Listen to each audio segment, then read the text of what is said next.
자, 드디어 챔피언스리그 이제 16강이 돌아왔습니다. 이제 일주일에 4경기. 네. 이번 주도 수요일 2경기, 목요일 2경기, 그 다음 주 수요일 2경기, 목요일 2경기 하면 이제 첫 번째 매치가 이제 다 돌아가는 거죠. 이번 주 있을 매치 중에서 가장 좀 기대가 되는 경기는 역시 바르셀로나 그리고 파리 생제르맹입니다. 리벤지 매치죠. 이 경기를 본 게 진짜 엊그제 같은데. 그래, 그게 벌써 꽤 됐어요. 와, 내가 진짜 새벽에 보면서 이야, 얘 이런 경기를 내가 라이브. 우리 해외 축구 중계 첫 시즌 때예요. 아, 그런가? 16, 17, 16, 17 맞아요. 예. 그렇습니다. 감히 뭐 이런 챔피언스리그 같은 경기에 들어가는 엄두도 못 내던 시절이죠. 나도 챔스 첫 중계가 생각이 나요. 뭐였죠? 챔스 첫 경기가 바이언 경기였어요. 바이언 조별리그 사실 이제 어떻게 보면 이제 버리는 경기 있죠. 아, 그게 이제 그런 식으로 이제 처음부터 맞아요. 이렇게 들어가니까 네. 완전히 이거 좀 하브리그 팀이라 그래서 5대1로 바이언이 이겼던 경기 같은데, 나는 이제 어렸을 때부터 축구 팬이었으니까 그 챔피언스리그 앤썸이 나오는데 거기 이제 중계석에 앉아 있는 게 좀 이제 드디어 챔스도 하는구나, 맞아요. 이런 생각이 좀 들었었죠. 그렇죠. 네. 어쨌든 이 경기는 기대가 되는 매치고, 최근 분위기로 봤을 때는 또 바르셀로나가 워낙에 궤도에 올라온 모습을 보여주고 있습니다. 일단은 뭐 최근 맞대결은 딱 이 정도예요. 네. 그 모두가 아시는 그 경기입니다. 그 경기입니다. 그 1, 2차전이고 헤드투헤드를 좀 살펴보면 1-4-15 시즌 파리 생제르맹이랑 4번을 만났어요. 이 시즌에. 근데 이때 바르셀로나가 3승 1패로 우위를 점했고, 최근 파리 생제르맹전 5경기 4승 1패입니다. 이건 바르셀로나가 상대전적에서도 상당히 압도적으로 좀 우위를 가져가고 있다고 보시면 될 것 같고요. 파리 생제르맹 같은 경우는 9-4-9 시즌 이 챔피언스리그 8강에서 바르셀로나를 합계 3대2로 꺾은 바는 있습니다. 근데 그 이후에는 바르셀로나 만났을 때 조금 작아졌다라고만 이해를 좀 해주시면 될 것 같습니다. 예전 기록이긴 합니다. 생각보다 만난 적이 있긴 하네요. 네. 은근히 이 두 팀 많이 만났어요. 네. 레알이랑 도르트문트가 챔피언스리그가 제일 많이 만났고, 자주 만났어요. 나는 리옹이라고 생각했거든요. 왜냐면 리옹한테 항상 만나면 졌던 그 기억이 팩트가 나니까. 강해서. 네. 근데 도르트문트랑 제일 많이 만났고 그 다음이 이 두 팀이더라고요. 자, 그리고 매치 팩트는 바르셀로나가 사실 올 시즌 챔피언스리그에서 약간 삐걱삐걱했습니다. 06-07 시즌 이후로 처음으로 조별예선 1위를 실패를 했고요. 그리고 16-17 시즌 챔피언스리그 매치데이 4였습니다. 맨체스터 시티에게 패배한 이후 쭉 조별예선에서 4년 25경기 동안 무패를 기록을 했었는데, 이게 유벤투스전 패배로 깨졌어요. 이 경기 이제 조별리그 때 딱 졌을 때 그 영준을 불렀죠. 이때 이제 사실 되게 무기력했습니다. 되게 무기력하게 됐죠. 근데 아까도 말씀드렸지만 지금은 분위기가 제법 많이 달라졌습니다. 그때 영정님 명언 나왔잖아요.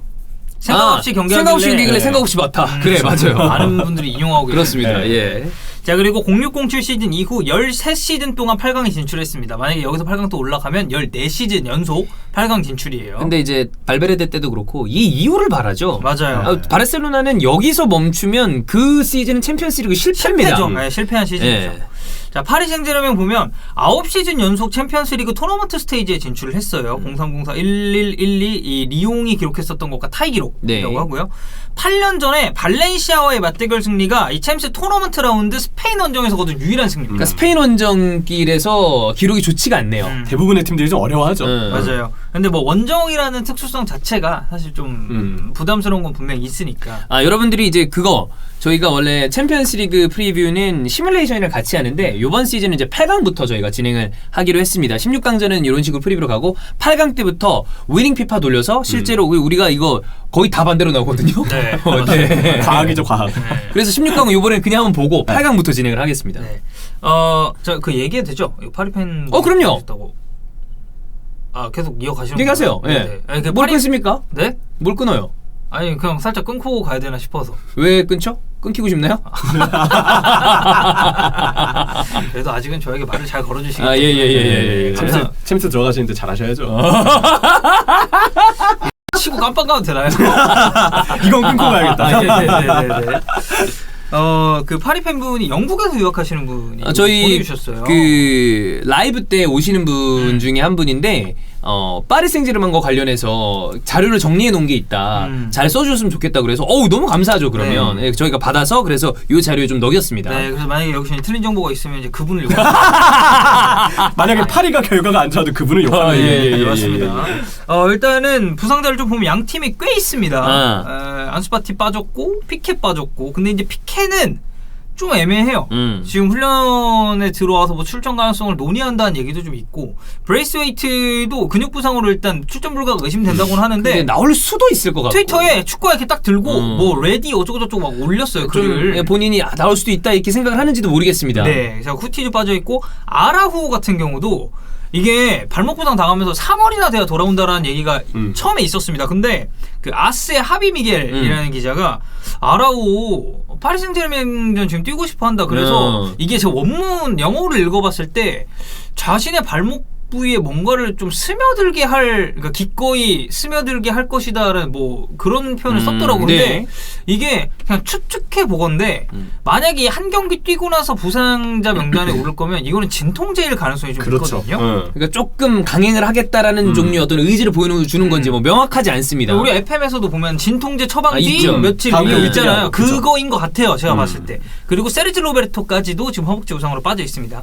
파리도 꽤 있어요. 이거는 이제 공식적으로 오피셜이 난 건데 베라티는 바르셀로나전 맞춰서 돌아온다는 보도가 많습니다. 네. 그 베라티는 일단 넣었고 개인 훈련도 지금 꾸준히 하고 있다고 하니까 그래서 뭐 이 멤버 중에서 사실 이제 제일 좀 안타까운 건 네이마르죠. 네이마르가 못 나옵니다. 내전근 부상으로 지금 4주 정도 결장이 예정돼 있다고 하니까 사실 이 경기 딱 보시면서 그 1617 시즌 이 두 팀의 경기에서의 히어로는 네이마르였어요. 네이마르죠. 메시가 사실 이 사진을 찍긴 했지만 네이마르죠. 무조건 네이마르입니다. 네. 네, 무조건 네이마르고 그래서 좀 기대를 했었는데 네이마르는 이 경기 못 나오게 됐고요.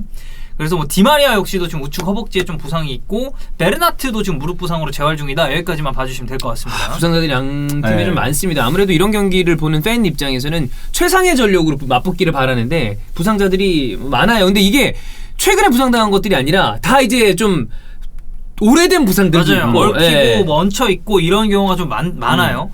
최근은 바르셀로나는 세비야랑 이 코파델레이에서 졌습니다. 근데 공식전 8경기 7승 1패. 그리고 요즘에 또 세비야가 완전 또 자리 잡고 잘 나가고 있는 중이라 로페테기가 만만치 않은 양반이에요. 그러니까 저는 이번 시즌 초반에 약간 좀 흔들렸잖아요. 그래서 이게 쉽지 않은가? 그랬는데 결국엔 다시 잡았습니다. 맞습니다. 그리고 그리즈만이 지금 그라나다전 이후로 완전 살아났죠. 쿠만이 개인적으로 그리지만은 이거는 올렸다고 봅니다. 지금 발베르드도 풀지 못했고 세티엔도 풀지 못했어요. 세티는 뭐 처음부터 못 풀었을 것 같습니다. 예. 나 세티엔 진짜 좋아하는 감독이었는데. 영종이 좋아하는 감독들이 다 날아가고 있거든요. 루비, 마친 뭐. 루비는 근데 처음부터 좀 그러지 않았나요? 왜 그랬는지 모르겠어. 예, 계속 루비 얘기하다 찬우 형이 원래부터 이상했던 사람 아닙니까? 네. 그래서 그리즈만 폼 좋고요. 메시도 알라베스전 멀티골로 오면서 진짜 회춘 모드입니다. 야 근데 멀티골은 진짜 나 옛날 메시 본 줄 알았다. 와. 그 타이밍 뺏고 딱 치는 그 슈팅. 이게 메시 좋았을 때는 사실 뭐 경기마다 한두 번씩 나왔던 건데 요즘에는 좀 그게 많이 나오진 많이 안 못했잖아. 나오죠. 근데 와. 확실히 신체적으로 좀 떨어진 게 있고. 나이가 있으니까. 네. 자, 그리고 파리 생제르맹은 로리앙전에서 패배한 이후에 공식전 4연승입니다. 포체티노 부임 이후에 트르페 데 샹피옹 하나 바로 트루프 우승했죠? 들었습니다. 네, 그리고 네이마르가 이제 이탈한 게 아무래도 팀 입장에서도 제일 큰 분위기상에서의 손실이 아닐까 싶어요. 그리고 저는 최근에 리그왕 파리 경기 봤을 때 압박 강도가 투회 때보다 조금 아쉽다는 생각도 들어요. 압박을 하긴 하는데 새 감독이 부임하고 얼마 지나지 않아서인 것도 고려를 해야 되겠지만 조직력이 조금 긴가민가한 부분이 아직은 있다. 사실 네. 이 포체티노도 토트넘 시절을 생각해보면 전방에서의 압박이나 아니면 팀 단위의 압박이 훌륭했던 팀입니다. 근데 투엘도 그거를 또 잘하는 스타일인데 뭐 형철이 이야기를 받자면 아직까지 본인의 스타일을 완전히 좀 녹여내지 못했다고 볼 수도 있을 것 같고. 그렇죠. 대단 리그왕도 챙겨보시는군요. 아유 저 리그왕 그때 한때 제가 담당해서 했던 적이 있었어요. 거의 담당이 두 번째 시즌 때. 그래서 그거 있어요. 오히려 그 세네 번째 캐스터 해설자들이 다양한 리그를 많이 합니다. 맞아요. 우리가 사실 그랬었고. 그러니까 딱 그렇지. 딱 1타 해설위원, 1타 캐스터들은 메인 경기들 위주로 들어가잖아. 그래서 다양한 리그는 못하는 경우들도 있어요. 우리 셋 다 이제 K리그 2에서의 중계 경우도 꽤 많았잖아요. 나는 처음에 시작이 첫 중계는 챌린지였어. 저도 그랬어요. 챌린지. 고양 하이 FC. 나는 부산 경남. 전 대구 안양. 이영무 감독님이 나 저기 손잡고 기도해 주셨어. 아 그래요? 첫 중계라고 그러니까. 은총을 이제 잘하시라고. 그 우리 첫 중계 때 제가 이제 그날 형철이의 그 클럽에서 광란의 댄스. 그렇지. 대구 거기 어디서? 대구 동성로. 동성로. 네, 직관했죠. 네. 예. 와 대단한 친구. 네. 어쨌든 네. 자 그리고 예상 라인업은 저희가 그 UEFA 공식 홈페이지에 이렇게 나와 있는 거를 UEFA에서 예상한 라인업. 네, 근데 여기 일단 아라오가 들어가 있거든요. 보시면. 근데 포인트로 좀 자연스럽게 넘어가서 이어서 이제 얘기를 하면 이제 띄워드리긴 할 거예요. 이 아까 얘기했었던 그 아스의 하비 미겔이 피케랑 아라우 피케 출전 확률이 한 50% 정도고 아라우가 한 40% 된다라고 트위터를 통해서 얘기를 했습니다. 그래서 이 센터백 자리는 좀 지켜봐야 될 것 같아요. 바르셀로나 입장에서는. 그리고 바르셀로나가 이 챔피언스리그에서 16골 넣은 것 중에 7골이 세트피스더라고요. 이게 44%거든요. 근데 아마 그게 이제 챔피언스리그 2 지금 기록은 조별리그 기록이잖아요. 네. 근데 지금의 바르셀로나의 폼과 당시의 바르셀로나의 폼이 좀 꽤 저는 이 간격이 있어요. 있다고 봐요. 지금이 맞아요. 훨씬 더 괜찮아졌고 그쵸. 요즘엔 그리즈만이 올라온 것뿐만이 아니라 덴벨레도 괜찮아요. 네, 덴벨레가 원래는 부상 딱 복귀하고 잠깐 잘했다가 또 나가고 이런 패턴이 반복됐었는데 우스만 덴벨레 이제 곧 있으면 100경기 또 앞두고 있거든요. 그래서 폼도 좋고 그리고 뭐니 해도 페드리죠. 아 그렇죠. 네, 페드리는 메시가 바르셀로나에 다음 시즌 나올 수도 있는 이유 중에 하나는 페드리와의 호흡 때문이다라는 얘기도 있어요. 예뻐하는 것 같아 보여. 네. 그리고 존나 잘합니다. 잘해요 진짜로. 페드리도. 지금 흐름이면 유로 스페인 대표팀 과연 발탁될까? 저 이거 되게 궁금해요. 네. 자 그리고 메시와 그리즈만 이 중에서도 어떤 선수가 파리 생제르맹 상대로 잘할지도 좀 궁금하고 자 파리는 포체티노 부임 이후에 첫 번째 챔피언스리그 경기입니다. 포체티노는 챔피언스리그 토트넘을 이끌고 결승까지 가긴 했으나 거기에서는 이제 무릎을 꿇었고 파리도 지난 시즌 결승까지 갔지만 바이언에게 이제 패배를 그렇죠. 했죠. 그렇죠. 이제 팀으로나 감독으로나 어떤 둘 다 이루지 못한 거를 이번에 이뤄내야 되는데 일단 부상자는 많고 그 다음에 뭐 개인적으로 그냥 포체티노의 개인적인 그림으로 본다면 역시 또 에스파뇰 출신이기 때문에 네. 바르셀로나에 대한 어떤 그런 라이벌 의식은 있을 수 있겠습니다. 예전에 그런 얘기했죠. 뭐 바르셀로나 뭐 이런 그리고 또 하나 예를 들었던 게 아마 아스날이었던 것 같아요. 네. 이 클럽들에서 감독을 하느니 나는 아르헨티나에 있는 내 농장에 가서 일하겠다. 이제 얼마 안 돼서 바로 이제 캔슬하긴 했습니다. 네, 이제 미안하다. 많이 그런 좀 의도가 지나쳤다. 아니었다. 사람 일 어떻게 될지 그래, 몰라. 그래. 네.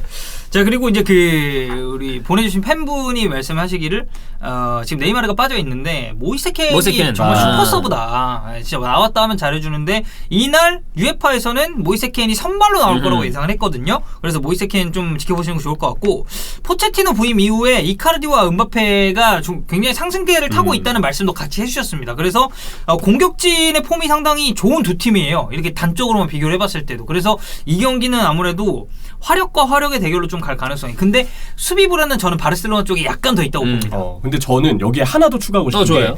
투엘의 장점 중에 하나가 전술 유연성이에요. 맞아요. 제가 아는 투엘이면 이런 경기에서는 템백을 썼을 가능성도 꽤 있었을 겁니다. 필요하면 네. 수비적인 스탠스도 취합니다. 원정이니까 또. 근데 이제 포체티노의 경우에는 유연성을 아직까지 그의 감독 커리어로 봤을 때 좀 뭔가 기대하기 좀 어려워 보이는 측면이 있어요. 토트넘 팬들이 그런 거에 대해서 아쉬움을 표한 적도 있었죠. 그렇죠. 그래서 투엘에 비해서 이 스타일을 포체티노는 뭔가 전술의 유연성을 가미하기보다는 기존에 써왔던 압박 전술을 위주로 나갈 것 같은데 아까 얘기했던 대로 압박의 영향력이 포체티노가 의도하는 것만큼 아주 올라오지 않은 상태고 투엘 때와 비교했을 때 오히려 경기력이 조금 애매하다라는 측면이 지금 파리는 아직 좀 잡혀있는 부분이 맞아요. 있어요. 초반에 경기 몇 경기 했을 때도 그런 얘기가 다 나왔었고. 네. 그래서 제가 봤을 때는 파리로서 조금 더 잘 준비를 해야 되는 부담은 있을 것이다. 이렇게 좀 보게 되는 측면이 있죠. 그리고 베라티가 돌아오는 부분은 저는 아주 호재죠. 플러스 알바라고 봅니다. 만약 나온다고 한다면. 그렇죠. 자, 저희는 이스타TV 라이브는 요 경기를 할 겁니다. 리버풀이랑 라이프치히 경기가 이제 같은 시간대 열리는데 그거는 저희가 리뷰 처리를 할 건데 역시 그래도 프리뷰는 또 같이 제작을 해서 나가니까 바르셀로나 파리 생제르맹 이스타TV와 함께 하시면 되겠습니다.